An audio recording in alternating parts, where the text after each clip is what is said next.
Good morning students. आज हम कक्षा 7 का सामाजिक एवं राजनीतिक जीवन भाग 2 अध्याय 1 समानता के विषय में पढ़ेंगे। जैसा कि विगत कक्षाओं में आपने पढ़ा होगा कि भारत एक लोकतंत्री देश है। लोकतंत्री सरकार की मुख्य तत्व हैं लोगों की भागीदारी, संघर्षों का शांतिपूर्ण समाधान, समानता और न्याय। समानता लोकतंत्र की मुख्य विशेषता है और इसकी कार्यप्रणाली के सभी पहलुओं को प्रभावित करती है। लोकतंत्र के लिए यह आवश्यक क्यों है और हम भारत में सब समान है या नहीं। इस अध्याय में कांता नाम की एक महिला है जो अपने कॉलोनी के अशोक जैन के यहाँ काम करती है। चुनाव का दौरान था। उस समय सभी लोग कतारबद्ध थे, कतार में लगे हुए थे। उसमें कांता की साथी सुजाता और उसके कॉलोनी के सभी लोग लगे थे। उसमें अशोक जैन भी थे। वह देखकर उसको बहुत हर्ष हुआ कि जिस कतार में हम लगे हैं उसी कतार में हमारे मालिक और सभी कॉलोनी के सभी लोग लगे हुए हैं।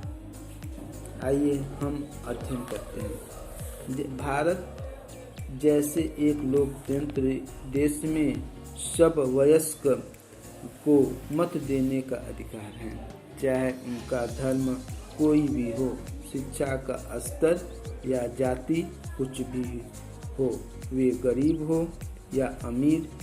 सार्वभौमिक वयस्क मताधिकार का विचार समानता के विचार पर आधारित है, क्योंकि यह घोषित करता है कि देश का हर वयस्क स्त्री या पुरुष, चाहे उसका आर्थिक स्तर या जाति कुछ भी क्यों न हो, एक वोट का अधिकार हकदार है। आइए कुछ असमानता के विषय में जान लें। भारत में समान प्रचलित असमानताओं में से एक है जातिगत व्यवस्था। यदि आप ग्रामीण इलाकों में रह रहे हैं तो जातिगत के पहचान का अनुभव आप बहुत छोटी उम्र में ही लगा लिए होंगे।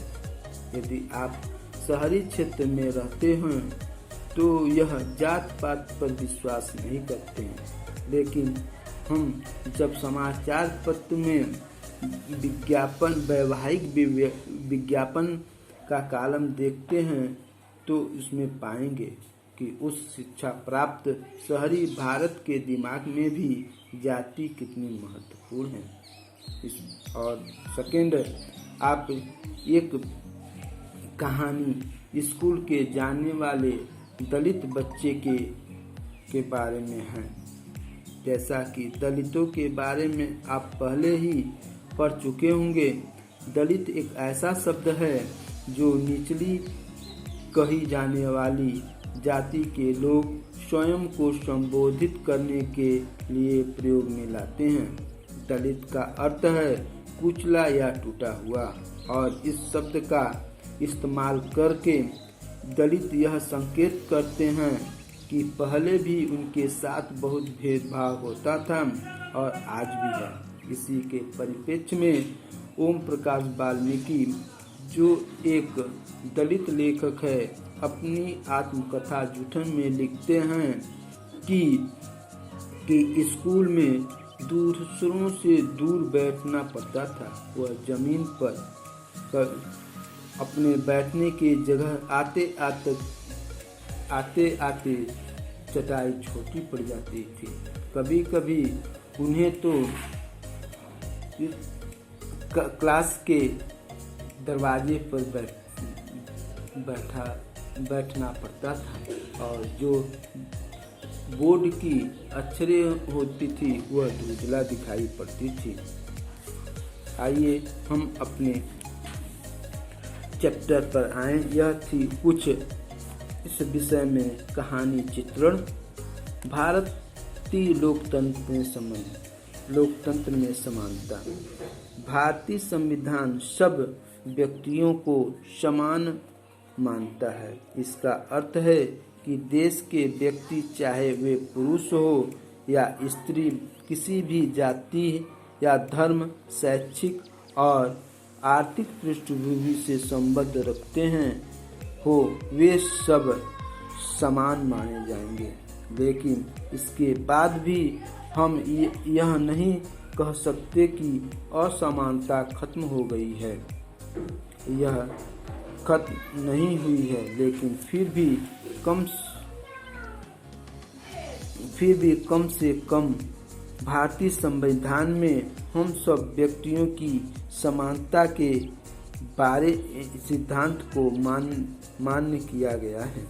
जहाँ पहले भेदभाव और दुर्व्यवहार से लोगों की रक्षा करने के लिए कोई कानून नहीं बना था, अब अनेक कानून लोगों के सम्मान तथा उनके साथ समानता के व्यवहार को सुनिश्चित करने के लिए मौजूद हैं।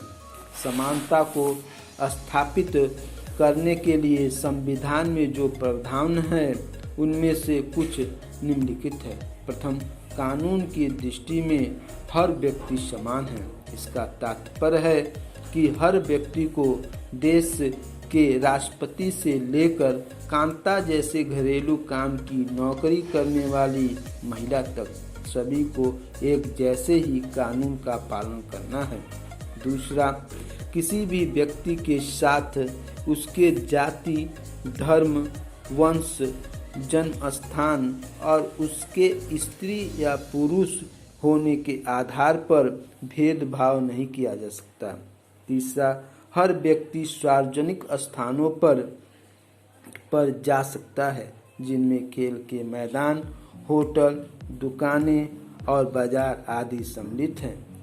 हम सब लोग सार्वजनिक कुओं, सड़कों और नहाने के घाटों का उपयोग कर सकते हैं।